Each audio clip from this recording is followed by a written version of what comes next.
Funding for Schaefer-Ellis is provided by Squarespace. From websites and online stores to marketing tools and analytics, Squarespace is the all-in-one platform to build a beautiful online presence and run your business. More info at the end of the video. If there's one DreamWorks movie that has seen massive belated acclaim over the years to the point where it can easily be considered a cult classic, it's The Road to El Dorado. Also Prince of Egypt, I guess. And Over the Hedge. And, okay, I guess a lot of DreamWorks movies have that status, but none have been quite as prevalent as of late than Megamind. I thought it was good as a kid, but not much else. It didn't stick with me like other DreamWorks films I really liked. And that's kinda how the general public felt. It came out the same year that DreamWorks concluded their most profitable franchise with the vastly underappreciated Shrek Forever After, and the same year DreamWorks started their most respected franchise, How to Train Your Dragon. This film kinda got lost in the shuffle as a result of releasing so close to these two franchise toppers. Well, that's not entirely true. There was also— No! God, please, no! No! No! And X. Now, I know what you're thinking. Aw, geez, did Katzenberg have his tiny spy cameras planted on anyone who even thought about releasing an animated movie? But that's just a theory. Jeffrey Katzenberg could very well be keeping tabs on every single person who has ever dabbled in animation at all, just to steal their ideas for his dying animation company that is now being helmed by the head of Illumination. How wonderful. And yeah, the precursor to Illumination's domination and DreamWorks' increasing irrelevance throughout the animation industry can be trade releases and the aftermath that followed. One was massively successful, spawning a gigantic franchise that is solely responsible for the minion-ridden hellscape that we now toil in. And the other didn't do that. As a kid, I liked Despicable Me a lot more than Megamind. It just seemed a lot funnier and even more emotional at times. Now, as an adult, whenever I see this movie, I really still like it. Keep in mind, this was back before Illumination figured out that they didn't have to try in order to make a profit on their movies. So with their first outing, they actually tried with good emotional beats and funny jokes. This is pretty much the only good animated film they've ever made as a result. But of course, now I think it's a darn shame that this was the massive success between these two movies. Because revisiting Megamind as an adult, I can now see the emotional intelligence, wit, and even artistry at work in this underappreciated gem. More and more people are really starting to connect with this one and recognize its strengths. So I figured I'd take a look at it and see what those strengths are. Here's why Megamind is a subversive masterpiece. One of Megamind's strongest attributes is the shockingly mature story it decides to tell with its characters. This movie has a lot of introspection and reflection and connection and misdirection and inspection and direction. Bottom line is, the way events unfold in this movie are kind of novel for an animated comedy made for kids. This is another one of those kids movies that very rarely talks down to its audience, if at all. So just like Superman, Megamind is a baby on a planet that's gonna blow up. He gets escape podded away, but it turns out that this other kid had the exact same idea. Metro Man ends up with a loving family that seems to have a ton of riches and notoriety, perfect for raising the ego of a young impressionable mind. But Megamind goes to prison. He just lands in prison and they just keep him there. Can we keep it?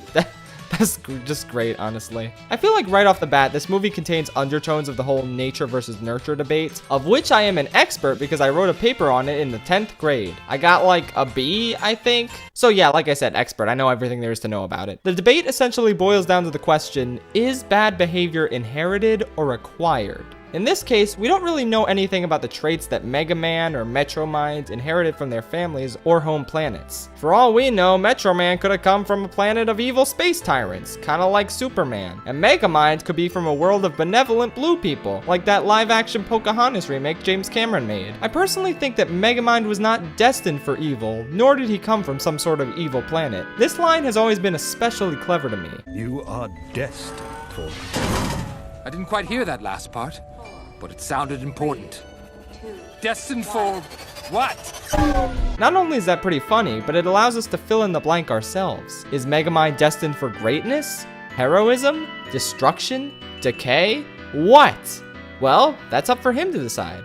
Or, I guess, for society to decide. This is where the nurture element comes into play, and where the two sides start conflicting. Megamind is raised to think that burglars, good. Police, bad. Which, you know, that last thing is kind of true sometimes, but let's not worry about that. Megamind has been nurtured to be bad and use his intellect to escape prison, but his nature suggests otherwise. He's excited to go to school and fit in among his peers. He wants to impress them and be loved, but constantly being rejected because of his dangerous failed inventions and because people be racist towards blue guys, I guess, makes him doubt himself and turn back to the things he's been taught. He gives in to how he was nurtured, despite his nature being good at heart. Later on in the movie, he slowly starts getting reformed through the positive influence in his life that is Roxanne. But once she discovers his true identity and rejects him, his immediate impulse is to go back to the villainy that defined his life for so long. He's convinced himself that being bad is simply in his nature, when that couldn't be further from the truth. Everyone in Metro City thinks that, however. Everyone reinforces this idea through their hatred and rejection of him. It's no surprise that he internalizes that idea for so long. But it's not just negative reinforcement that can warp the way a person perceives their role in the world. Let's talk about the quote-unquote good guy.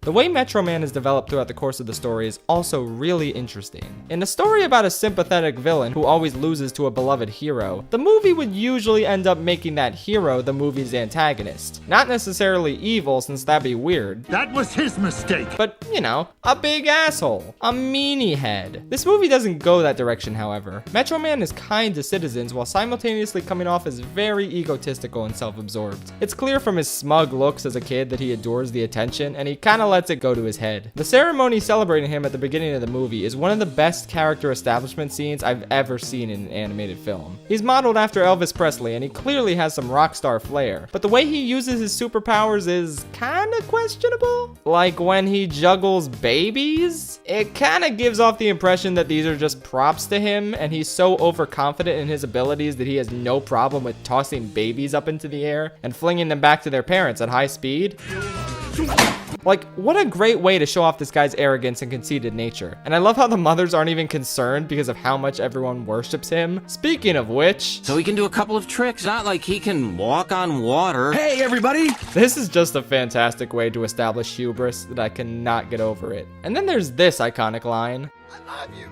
And I love you, random citizen. See, he doesn't really care about this guy to simply say, and I love you, sir, or, and I love you. These are just random citizens to him. People who give him adoration and praise, even though he really doesn't care about saving them. And this becomes obvious when he fakes his own death and lets Megamind and later Titan take over the city without doing anything because he's tired of being a hero and wants to play music. And Music Man was born. Music Man? That way I could keep my logo. 'Cause of Come what? again? He really only cares about notoriety, huh?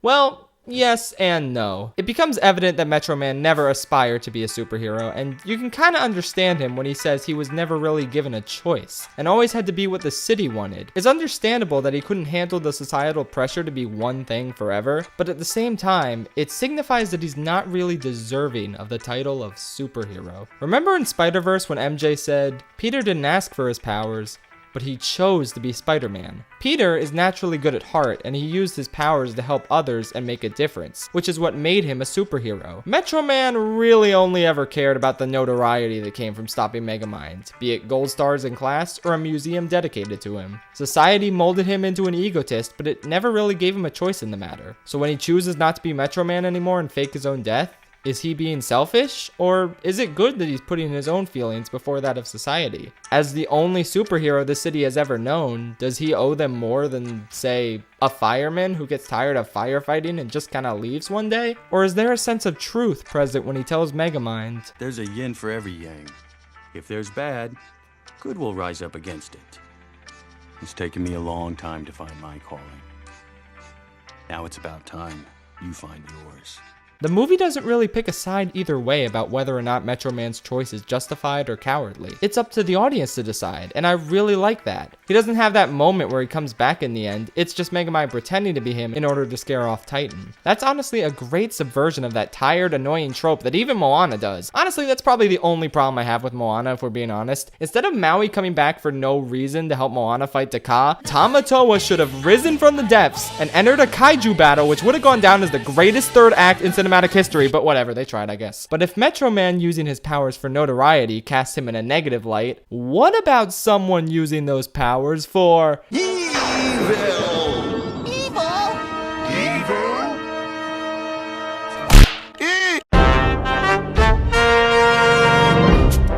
Hal Stewart is an incel, and also one of the most unique and subversive takes on a supervillain I've ever seen. Remember in my Frollo video when I said that Disney would never have the guts to develop a seemingly nice character into a villain over the course of a story unless they were secretly evil the whole time? That was his stake. Well, what do you know? DreamWorks already beat him to it. Hal doesn't start off as an evil monster, though he also isn't exactly a nice guy, unless we're talking this kind. If he mentioned a nice guy, he is a nice guy. He's kind of a total creep, actually, who feels entitled to Roxanne because he's just so gosh darn nice to her. He's not like those other guys. You see, he's a nerd, so there's no way in hell that he could mistreat her. He understands women. He gets it. Honestly, this character was kind of ahead of his time since we now live in the age of nice guys who feel this bizarre sense of entitlement to women because media and society have made them believe that they deserve the girl no matter what. Only now is this sort of skeevy behavior starting to get called out, but Mega Man got it even back in 2010.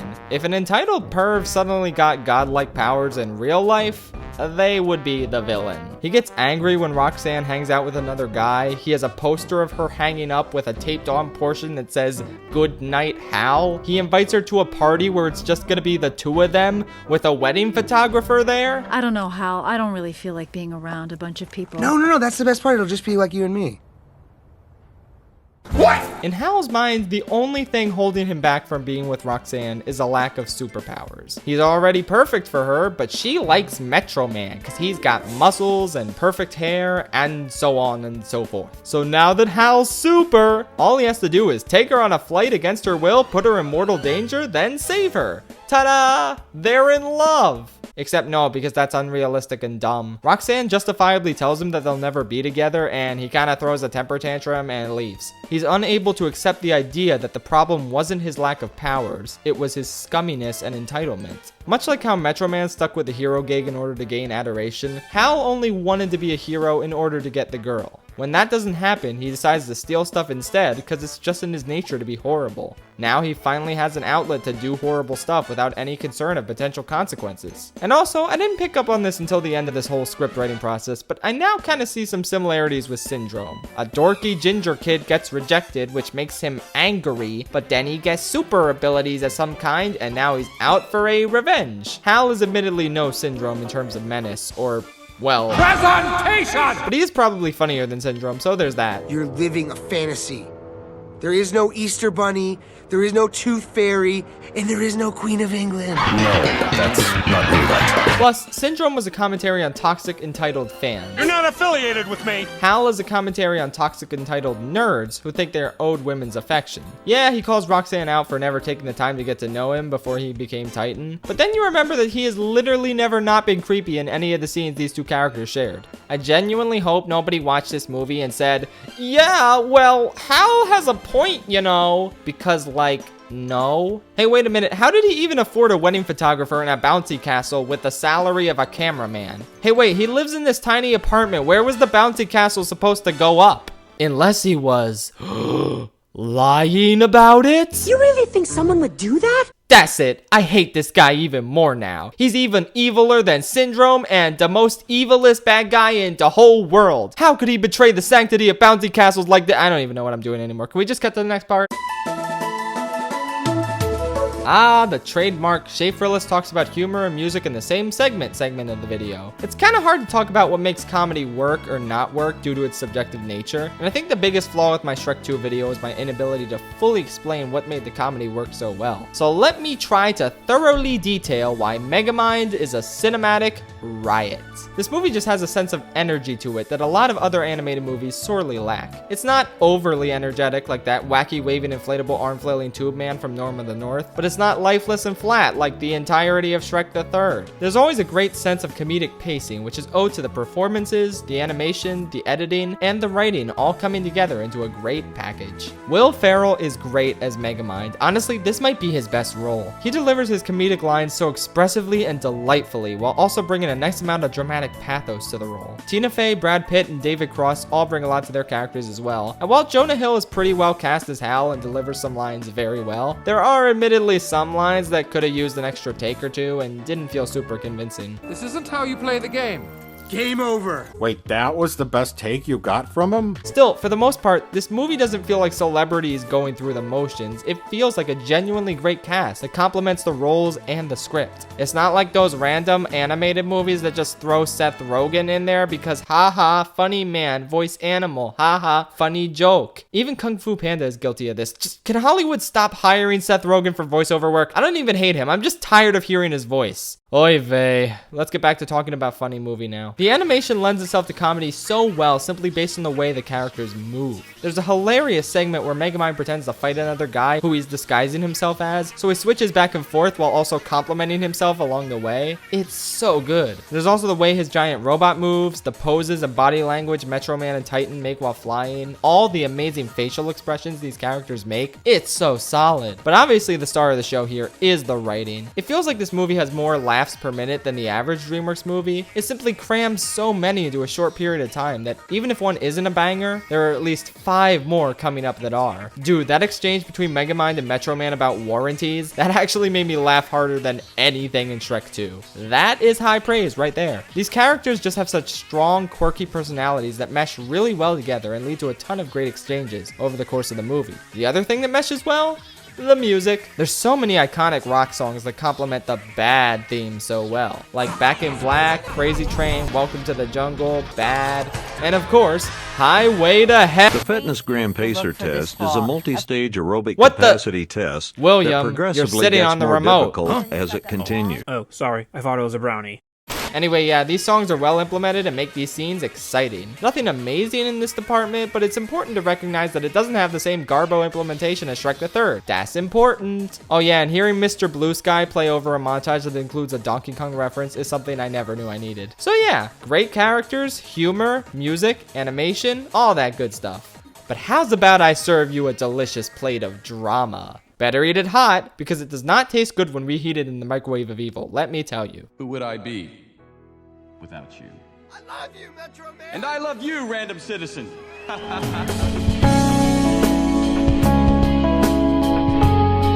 It's kind of weird that I went this long without discussing the actual story, but to be honest, I just wanted to save the best part of the movie for last. Though, don't expect this to have the same impact as the end of the Shrek 2 review. I'm just gonna say right off the bat that I don't even plan on trying to top that. I don't have the same personal connection to Megamind's growth in this movie as I did with Shrek's, but I think the character growth this movie showcases is almost as strong, if not equal to Shrek 2. Towards the beginning, I mentioned that Megamind is really only a villain because society deems him so. No one has ever given him a chance to be anything other than evil. It's the only thing he's good at because it's the only thing he's allowed to do. So when he takes over the city, it's no surprise that he quickly becomes bored of it. The superhero he fought, the only person who gave his life any sort of meaning, is now gone. He has no purpose anymore.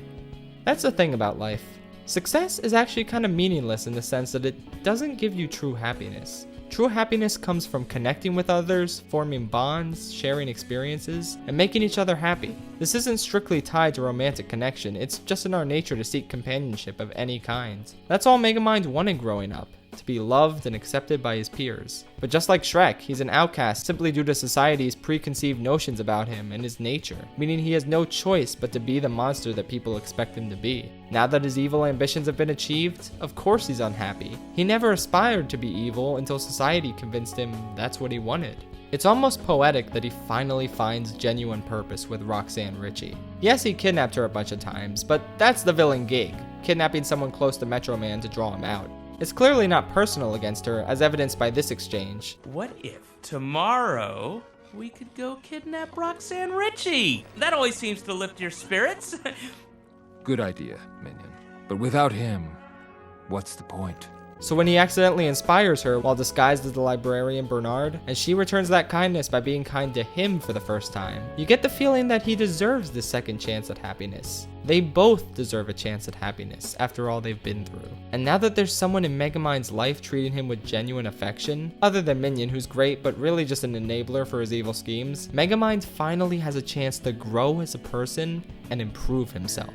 He cleans up the streets, returns everything he stole, and makes the city a safer place, all to make Roxanne happy. This is what a loving companion can do, help you become the best version of yourself you can be. Yeah, he's technically lying to her, but it's not to hurt her, and there's no way that she would give the villain who murdered a superhero and took over the city a chance. And you know what? She's totally justified in thinking that. So when she does finally find out it's Megamind and they have an emotional confrontation where she tells him off for all the horrible things he's done, it's brutally heartbreaking. You know she's right, but you also know that he's become such a better person thanks to her. This isn't some forced rift that tears two characters apart before they reunite in the climax, which admittedly this movie also does, but it's pretty well handled, so that's fine. This is an organic, unflinchingly honest moment that speaks to the emotional complexity and maturity of this animated Blue Will Ferrell movie. That was a real sentence, yes. This is DreamWorks' greatest strength as a company.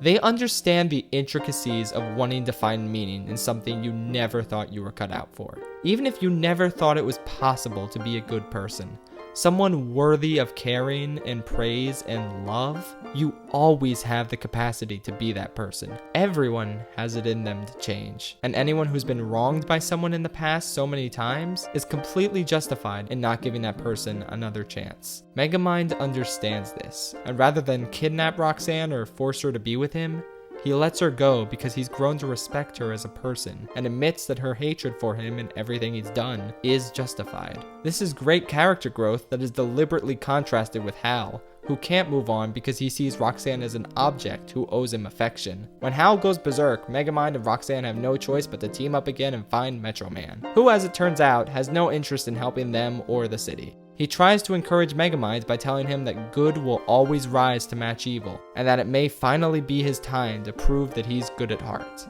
And after all the rejection Megamind has received, after everyone telling him that he'll never be more than a villain, he's internalized it and is unable to move past it.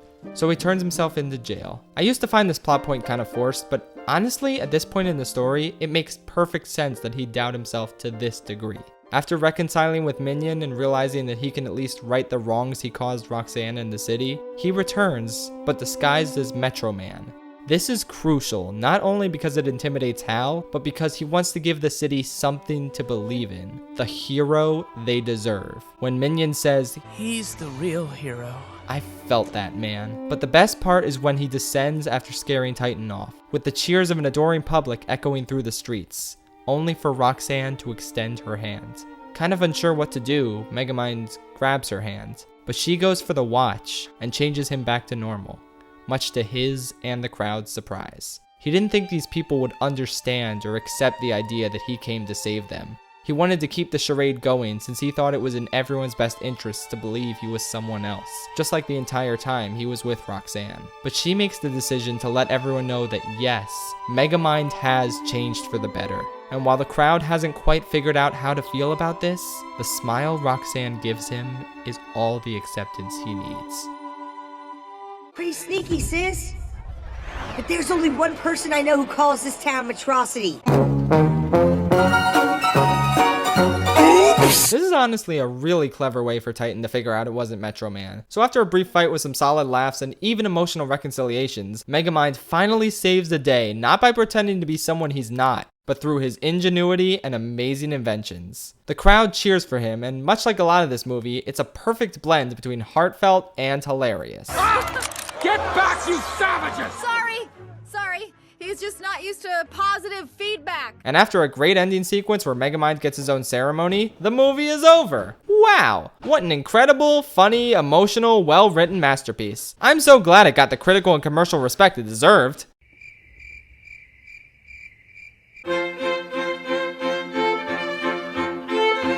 Megamind is the most baffling non-success I've ever seen. I get that Despicable Me came out first and everyone liked it or whatever, but Megamind is just a lot richer, more emotionally mature, and way funnier than Despicable Me, which I also really like, mind you. However, it made less money, had less positive critical reception, and made much less of an impact on popular culture. But it endures in a ton of internet circles since people are really starting to realize in retrospect that it's one of DreamWorks' best movies to date. I don't think it's derivative at all, and I appreciate the subversions and twists it applies to the superhero formula. But people at the time didn't see it that way, including Mr. Jeffrey Katzenberg. Back in April 2011, in a statement that really grinds my gears, Katzenberg said that DreamWorks would not produce any more movie genre parodies like Shark Tale, Monsters vs. Aliens, and Megamind, stating that they, quote, all shared an approach and tone and idea of parody, and did not travel well internationally.